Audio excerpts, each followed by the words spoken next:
ഇന്ന് തന്നെ ഡൗൺലോഡ് ചെയ്യൂ. കാണൂ നിങ്ങളുടെ ഫേവറേറ്റ് ഷോസ്. നീ ഇടയ്ക്കിടയ്ക്ക് ചോദിക്കാറില്ലേ നസീറിന്റെ ബോഡി എന്ത് ചെയ്തു എന്ന്? ഈ വേലായുധനാണത് മറവ് ചെയ്തത്. ഈശ്വര,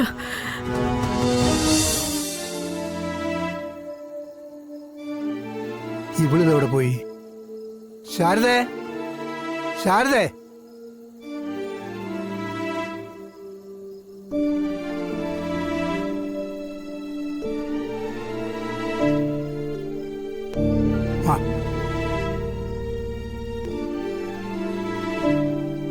ശാരദേ, നിനക്കിതെന്താ പറ്റിയത്? നീ എന്താ ഇവിടെ വന്നിരിക്കുന്നേ? എന്തൊക്കെയാ ഗോപാലേട്ടാ നമ്മുടെ വീട്ടിൽ നടക്കുന്നത്? ഒരു പരിചയമില്ലാത്ത ആൾക്കാർ അധികാരത്തോടെ വീട്ടിൽ വരുന്നു, പണം ആവശ്യപ്പെടുന്നു. കൊടുക്കാനില്ലെങ്കിൽ കയ്യിൽ കിട്ടുന്ന എന്താണോ അതെടുത്ത് കൊടുക്കുന്നു. എനിക്ക് ഗോപാലേട്ടനെ മനസ്സിലാക്കാൻ പറ്റുന്നില്ലല്ലോ. ആരാണ് അയാള്? അയാൾ എന്തിനാ ഇത്ര അധികാരത്തോടെ വന്ന് ഗോപാലേട്ടനെ ഭീഷണിപ്പെടുത്തുന്നത്?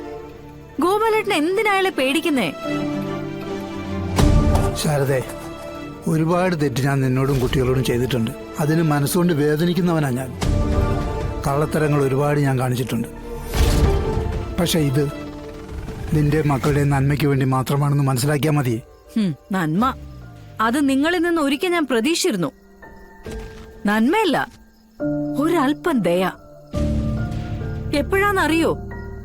3 കുട്ടികളെയും ചിറകിനടി വെച്ച് ഒറ്റയ്ക്ക് ഞാൻ അവരെ വളർത്താൻ ശ്രമിക്കുമ്പോ, ഒറ്റയ്ക്ക് ഭാരം വലിച്ച് വിഷമിച്ചിരിക്കുമ്പോ ഒരു അത്താണി കിട്ടാൻ ഞാൻ ആഗ്രഹിക്കുമായിരുന്നു. അങ്ങനെ ആഗ്രഹിച്ചപ്പോഴൊന്നും നിങ്ങൾ വന്നില്ല. പക്ഷെ പിന്നീട് നിങ്ങൾ വന്നു. ഞാനപ്പോ ആശ്വസിച്ചു, എന്റെ മക്കൾക്ക് ഒരു അച്ഛനുണ്ടായല്ലോ എന്ന്.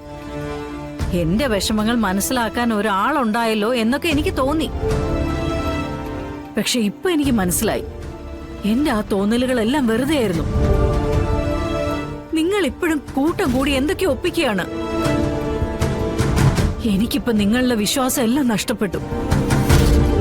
ഞാൻ ഒറ്റയ്ക്കായിന്നൊരു തോന്നല്. ശാരദ, എന്തൊക്കെയാ നീ പറയുന്നത്? ഞാൻ ഈ ചെയ്യുന്നതെല്ലാം നമ്മുടെ ഈ കുടുംബത്തിന് വേണ്ടിയാ. നീയും മക്കളും നാളെ കണ്ണീര് കുടിക്കരുത്. നമ്മുടെ മോൾ ശാലിനിക്ക് നമ്മളായിട്ടൊരു മാനക്കെട്ടുണ്ടാക്കി വെക്കരുത്. ഒരു പരിഹാസപാത്രമായി നമ്മുടെ മക്കളെ മറ്റുള്ളവർ നോക്കരുത്. അതിനുവേണ്ടി മാത്രം ഞാൻ ഈ വേലാതിനെ പോലെയുള്ളവരെ ചുമക്കുന്നത്. വേണ്ടിയിട്ടല്ല, എന്റെ ഗതികേട് കൊണ്ടാ. അതെന്തിന്റെ പേരിലുള്ള ഗതികേടാന്നാ ഞാനീ ചോദിക്കുന്നേ. അയാൾ എന്തിനാ ഇങ്ങനെ വന്ന് കാശ് ചോദിക്കുന്നേ? നിങ്ങളുടെ എന്ത് രഹസ്യമാ അയാൾ കൊണ്ടു നടക്കുന്നേ? പറയൂ ഗോപാലേട്ടാ, എനിക്കത് അറിയണം. നിനക്ക് നിർബന്ധമാണെങ്കിൽ ഞാൻ പറയാം. പറയ്. നീ ഇടയ്ക്കിടയ്ക്ക് ചോദിക്കാറില്ലേ നസീറിന്റെ ബോഡി എന്ത് ചെയ്തു എന്ന്?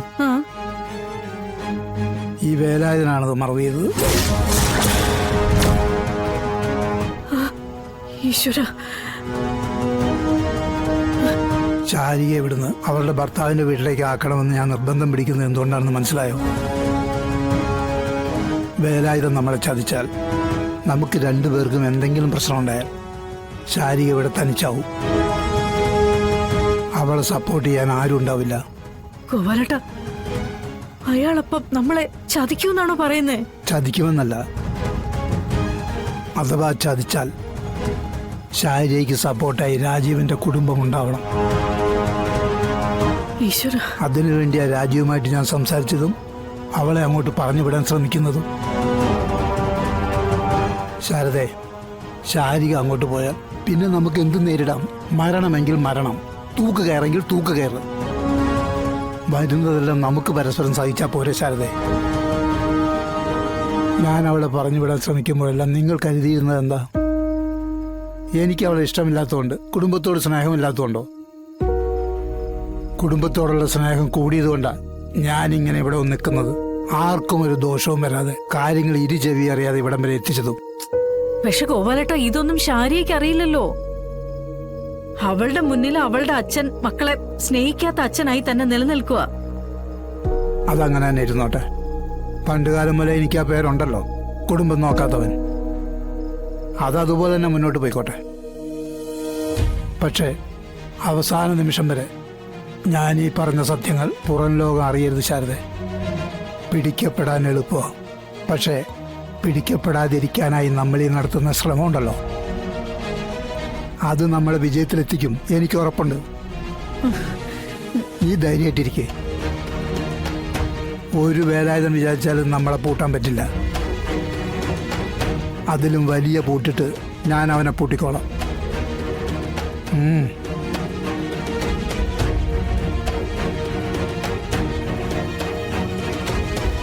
ഈശ്വര,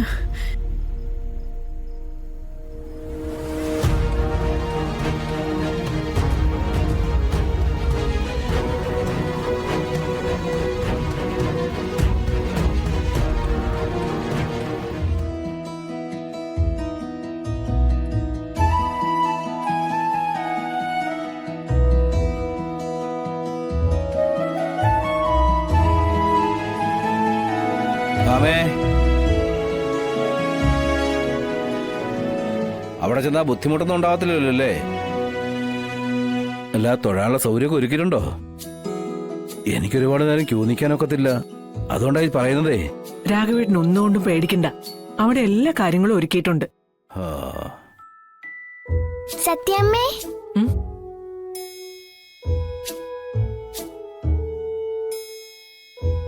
സത്യമ്മേ, ഞാൻ റെഡി.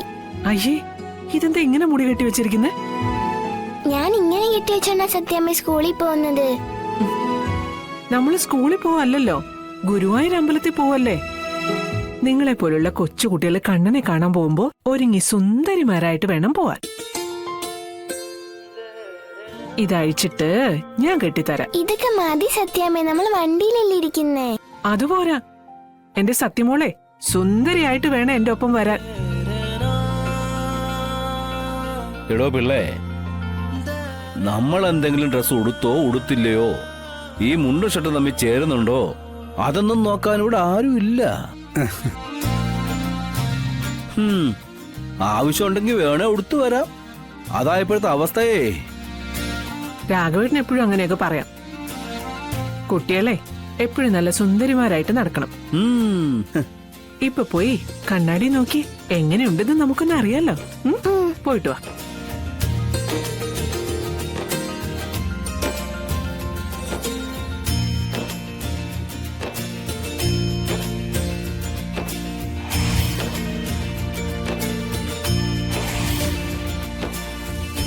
അല്ല, ഇങ്ങനെ ഇരുന്നാ മതിയോ? ഇറങ്ങണ്ടായോ? ആരാ ഇരുന്നത്? നീയല്ലേ സത്യമോളുടെ മുടിയും കെട്ടിയിരുന്നത്, അതുകൊണ്ടല്ലേ ഇരുന്നേ. അല്ലടെ രോഹിത്തെ, ശ്യാമയും പപ്പയും എവിടെ? അവരിതുവരെ വന്നില്ലല്ലോ. അല്ല, അവരിതുവരെ വന്നില്ലേ? അത് ഞാൻ വണ്ടിയിലെ ലഗേജ് ഒക്കെ എടുത്ത് വെക്കായിരുന്നു. ആ, ഞാനിപ്പോ വിളിക്കാം. പെട്ടെന്ന് വരാൻ പറ. കുട്ടികൾക്കേ പോകുന്ന വഴി കഴിക്കാൻ എന്തെങ്കിലുമൊക്കെ എടുക്കണമെന്നും കൂടി പറ. പറയാം, അതൊക്കെ ഞാൻ റെഡിയാക്കി വെച്ചിട്ടുണ്ട് സത്യാമ്മേ. ഉം. ഞാൻ പോയി വിളിച്ചിട്ട് വരാം.